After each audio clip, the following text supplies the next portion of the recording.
Guys, pag sinabing maganda yung isang loan app, it is understandable na yung expectation natin is hindi po sila 7 days, rehistrado, buo natatanggap at mabilis mag-approve. Yung hinahanap ay isang valid ID, much as possible ay hindi po naghahanap ng payslip or proof of income. Yan po yung ino-offer ng tatlong loan apps na babanggitin sa video na to. Kayong kaibigan guys, wag po kayong mag-apply sa mga loan apps na to until alam nyo what to expect.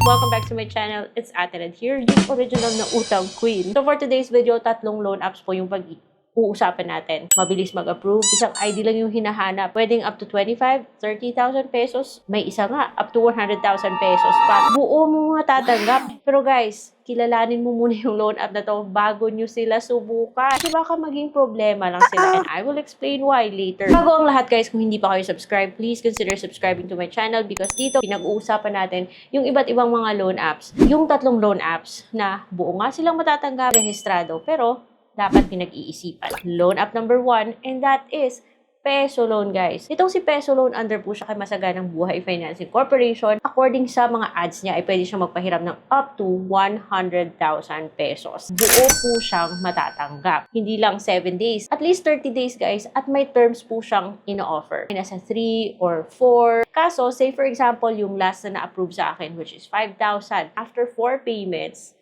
lumalabas na 2,000 lahat yung mapupunta sa interest. 21% per month. Sayang. Kaya itong loan app na to ay panay nag-o-offer ng early payment na may pa-discount, which really does not mean so much, guys. In fairness, mabilis po siya mag-approve at ang dami pong nagsasabi na mabait siya. Even in my own experience, nung papalapit na yung first due date ko, text lang po at call reminder from an AI or robot yung natanggap ko. Other than that, wala po akong nakausap na tao. Yun nga lang, ang mahal-mahal lang po ng interest niya. Please stick around kasi at the end, meron po akong notes na i-share sa inyo to emphasize kung bakit pinag-iisipan bago mag-loan sa loan app na. Let's proceed with number 2, and that is OLP or dating Online Loans Pilipinas, OLP Online Loans Pilipinas, whatever, basta yung green, nagpapahiram daw siya up to 7,000 pesos sa first timer and up to 20,000 pesos kung repeat borrower ka na. Itong si OLP, matagal na to nakailang alis na siya sa Google Play Store. Dati, meron po siyang kinakaltas bago i-release yung loan kahit na repeat borrower ka na. Ngayon, buo po siyang matatanggap except na lang kung first time mo. Kasi kung first time mo, meron po siyang transfer fee na ibabawas. 45 pesos. Free naman daw yung interest niya on your first loan. So, expect na nasa 1,000 na guys. And then 20,000 for repeat borrowers. 3 minutes lang yung application with very, very short form and 1 valid ID. Approval can be in as little or in as short as 30 seconds. Bago nyo ibigay yung mga valid IDs nyo kay OLP, for example, yung drivers, yung GSIS, TIN, TI, passport, PRC, UMID, postal, PhilHealth, voters ID, and PhilSys ID, keep the following things in mind. Kung repeat borrower ka na sa loan na 5,000 pesos, sa loob ng 30 days, babayaran mo is 7,250.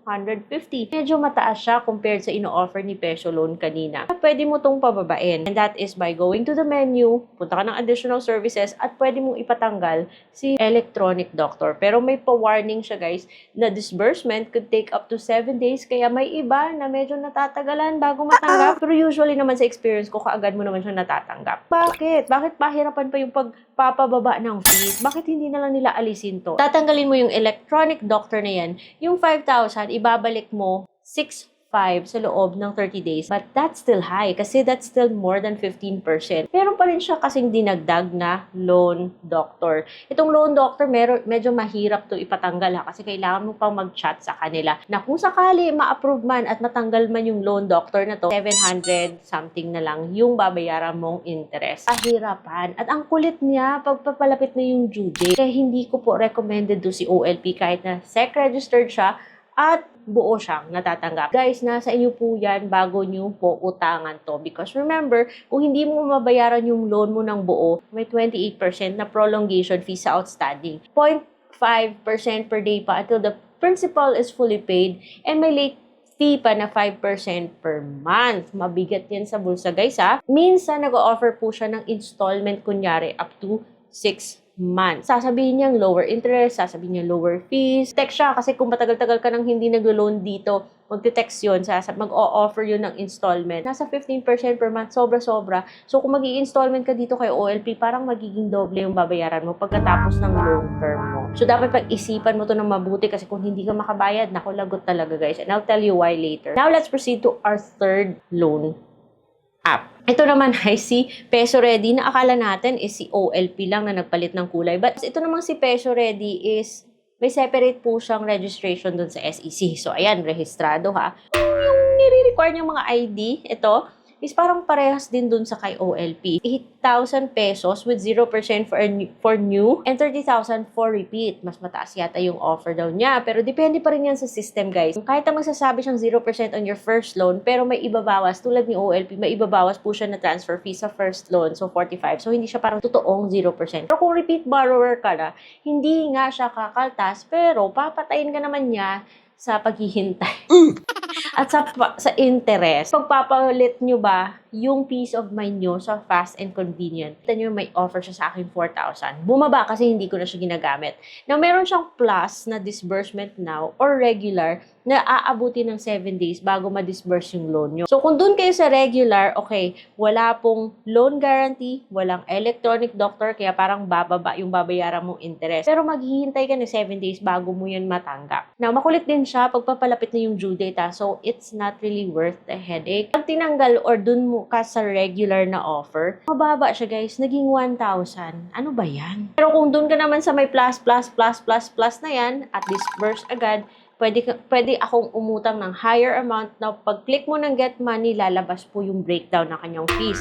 Ang mahal-mahal kasi meron po siyang finance charge, meron siyang additional services pa na parang dumoblet, nag-triple, which is not good para sa akin. Tulad din ni OLP guys, yung mga charges niya, meron siyang 28% na prolongation or extend, babayaran mo 28% of your principal. You also need to consider na meron siyang 0.5 per day sa principal until it is paid. And meron din siyang 5% per month, which is kalokohan. Kaya guys, dapat pag-isipan nyo bago kayo mag-donate ng or mag-share ng driver's license nyo, GSIS, SSS, TIN, passport, PRC, UMID, Postal ID, PhilHealth, and Voter's ID sa loan app na to. In a nutshell, itong si Peso Loan, si Online Loans Pilipinas or OLP at si Peso Ready, okay, they're listed sa SEC so they're registered. Mabilis mag-approve, mabilis applyan, buo na tatanggap at hindi po sila pa 7 days. Unfortunately, yung terms nila, it's not the best in the market kasi meron silang dinadagdag eh. And according to a very reliable source na nakausap ko, galing po siya sa isang very legit na online loan company. Sabi niya, yung cap ni BSP is nasa 15%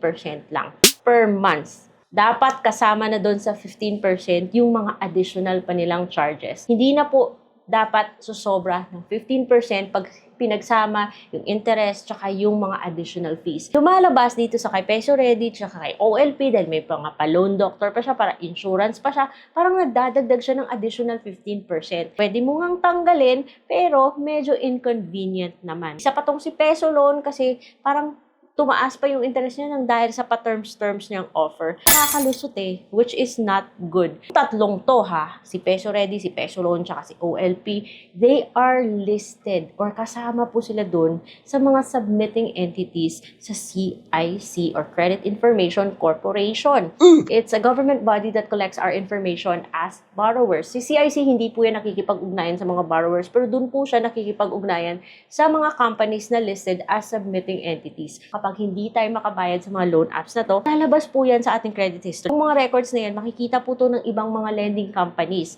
So, kung nasira po yung ating credit history ng dahil sa mga loan apps na to, naku, we're burning bridges with other better loan companies. Guys, hindi po laro-laro yung pag-uutang ha. Dapat po yung pinag-iisipan. Pwede pa nating lunukin yung 15% per month, 12% per month, or 5% per month.